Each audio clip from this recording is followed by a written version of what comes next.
ভবেশ ও তার স্ত্রী সন্ধ্যারানী ঠাকুরগাঁয়ের ঐতিহ্যবাহী লাহিড়ী বাজারে ৫০ বছরের বেশি সময় ধরে মাটির তৈরি জিনিসপত্র বিক্রি করছেন। মানুষ এখন প্লাস্টিক, কাঁচ ও স্টিলের জিনিসপত্রে অভ্যস্ত হলেও কালের বিবর্তনে হারিয়ে যাওয়ার পথে এই শিল্পকে আঁকড়ে ধরে আছেন তারা।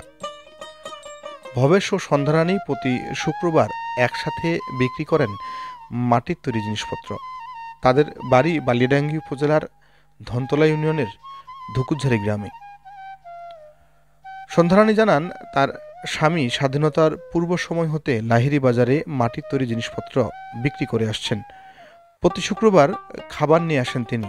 এরপরে সহযোগিতা করেন স্বামীর তৈরি জিনিসপত্র বিক্রি করতে। ঠাকুরগাঁয়ের ঐতিহ্যবাহী লাহিড়ী বাজারে কাঁচা বাজারের পাশে খোলা মাঠে দোকান বসিয়ে ব্যবসা করেন ভবেশ দাদা। তার পাশে আরও ৪ জন ব্যবসায়ী মাটির তৈরি জিনিসপত্র বিক্রি করেন। ৫৫ বছর।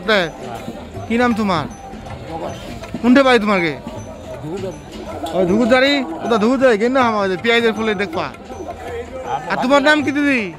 তোমার নাম কি? তোমার নাম কি? সন্ধ্যা বালাটা রানী। তোমার বাড়ি থেকে দূর? ও স্বামী স্ত্রী। আপনিও প্রতিদিন দোকানে আসেন?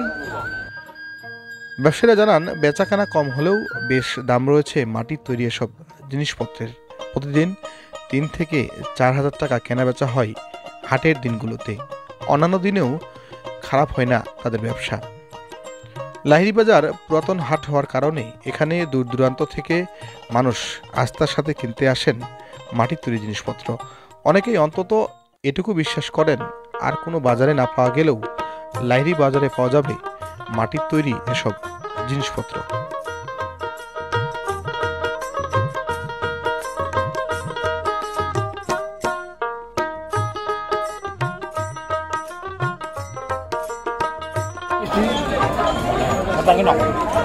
বেচাকিটা কি রমজান মাসের কারণে কম না অন্য কারণে? রমজান মাস না,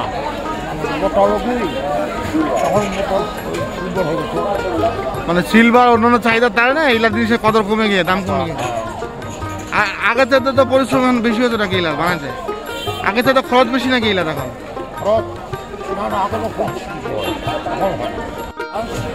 এখন বর্তমান